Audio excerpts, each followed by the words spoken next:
Hello, it's me, Skin Glow Enough, and I'm back to do another YouTube video. Now today I'm doing something a little bit different. I'm doing a Folklore Friday. I've decided this year for Black History Month, every single Friday I shall be doing a Folklore Friday where I delve into different folklore tales from across the Caribbean islands, because you know they're so vast and there's so many stories, and there's also stories that intertwine, you know, stories that are based on that we have preserved from our African heritage, to also new stories that we have come up with ourselves. You know, for example, the folklore tale that I'm going to tell you today is the one on the Heartman of Barbados. So here we go.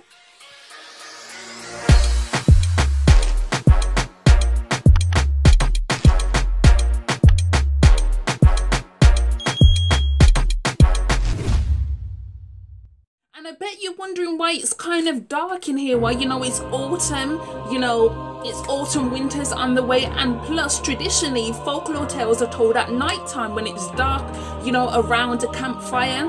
So this is why I decided to wait to a bit later in the day before I chose to do the video. So here I go. So children and adults who are watching this, you better behave. You better behave before the Heartman gets you. Describe the Heartman of Barbados. He is described as a man dressed all in black, kind of similar to how Papa Legba from African folklore, Papa Legba, also dressed all in black, but the Heartman is slightly different. The Heartman typically tends to steal the hearts of children that are naughty, which is a bit like, see, you know, I just told you the quote. It's like, you better behave before the Heartman come and get you, which basically means they want you to behave. This folklore tale, I'm presuming, originated because they wanted the children to behave. So what better way to get the children to behave than to tell them, if you don't behave, then this Heartman is going to come and steal your heart. Heartman typically tends to come along the side of a road on a hearse, and actually, from what I read today, he typically tends to, there's actually more than one Heartman, and they all dress the same, all dress in black, and they all arrive on hearses, which is it's a bit mad. Like, imagine if you're just there in the countryside of Barbados and it's pitch black, and then this man dressed all in black riding along on a hearse does come up to you. You mean to tell me you would not be afraid? Me not believe you. Sorry, I don't believe a raw word you said. I would not believe you, because even me, who ain't not scared of much apart from insects, will be afraid of that. I don't play with them things. In order to get the hearts of the people that the Heartman requires, he tends to carve the hearts out. Now, traditionally it's said that he carves the hearts of people out and then offers them up as a sacrifice to the devil. But other traditions say that actually he keeps the hearts for himself because he doesn't actually have a heart. So there's a bit of conflicting information out there. But to be fair, when folklore tales pass on over the years, things do change. So you don't really know which way round is the right one. Is it that he offers the hearts up as a sacrifice to the devil so he can keep doing his job, you know, or it's, you know, like similar to what I said about Papa Legba, how people are, you know, killed and then he's there, you know, because he's done a sacrifice to him. Or is it a case that he he keeps the hearts for himself because he doesn't have a heart? We don't know which tale is the right one, but you know, it's still fascinating to read about. Now, from what else I'm reading, he typically tends to frequent the parishes on the north of Barbados. So, you know, one I better watch out. If you live in the north of the island, watch out, because you know, you could just be there, like I said earlier, you could just be there minding your business, and then the man on the hearse just won't come up on you. And it said that he doesn't actually just take the hearts of badly behaved children, he actually also takes the hearts of adults as well, which is a bit. So you just thought it was about the children? No, sir, they're taking adults' hearts as well, you know. Again, with the conflicting tales of the tradition, the second Heartman actually doesn't drive a hearse as well. Like, I found some more information. The second Heartman doesn't drive a hearse. That's only the first one. The first one typically tends to frequent the St. Lucie, which is to the north of the island, and the other one lives in St. Philip,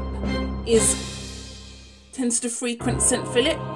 Basically, the one in St. Philip actually drives a blue car, and he offers candy to the children. That's how he lures them.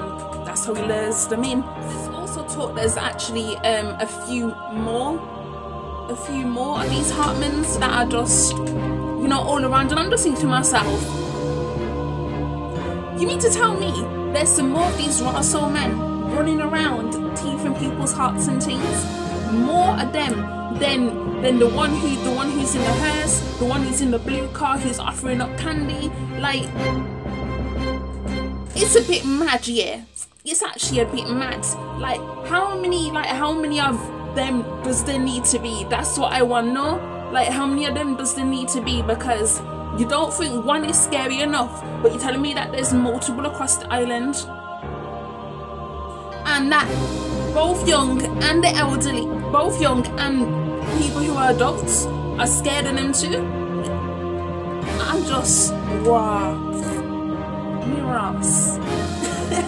Like, I don't, like, wow. Going back to the little bit where it said that he takes the hearts of children or adults so that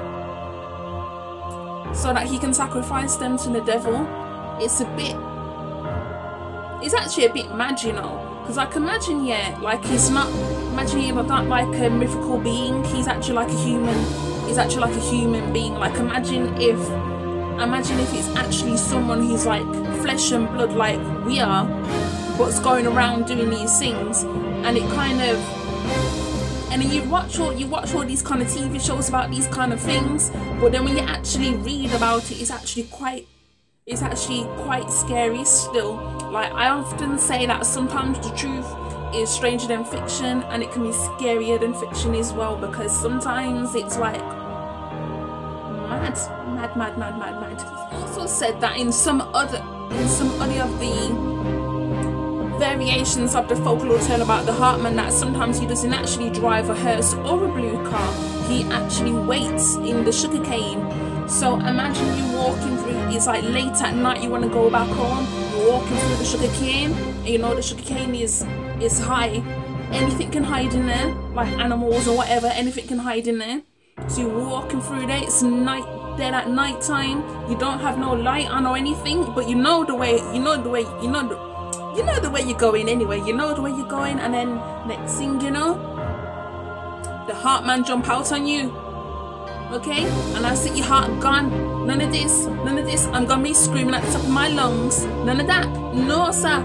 You want me screaming? Nothing. Nobody will hear you. Nobody will just think it's the wind. I'm sorry, you're just gonna think it's the wind. No, sir. You're there, and you're hearing all of that. You're hearing all of the rustles in there, and you don't realize what's there. And then he just comes.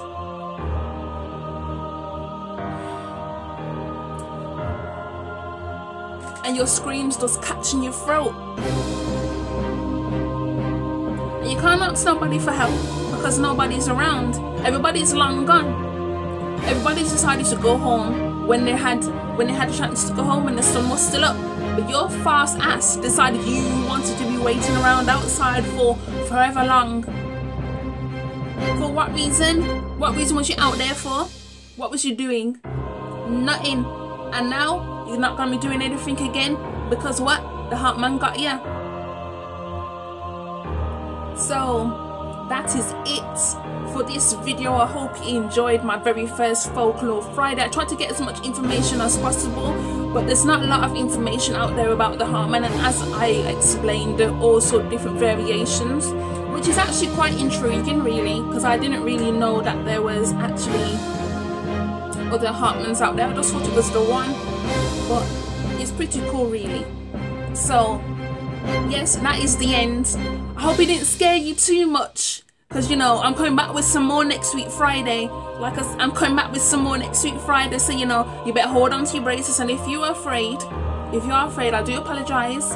Drink some tea, because it's just gas. That's it. Okay, it's just gas. Ain't nothing to be afraid of. These things aren't necessarily real. The Heartman ain't a duppy. That is the end of my video. Please be sure to like, comment and subscribe if you like the content. Please let me know some more folklore tales that you would like me to cover on my Folklore Friday, because even though I'll be doing it for the 4 Fridays of October, I do plan to continue it, you know, every 2 weeks in November. So you know, every 2 weeks continuing it on like so. So please let me know and I shall consider which ones I want to do. Alright, I gone. Bye.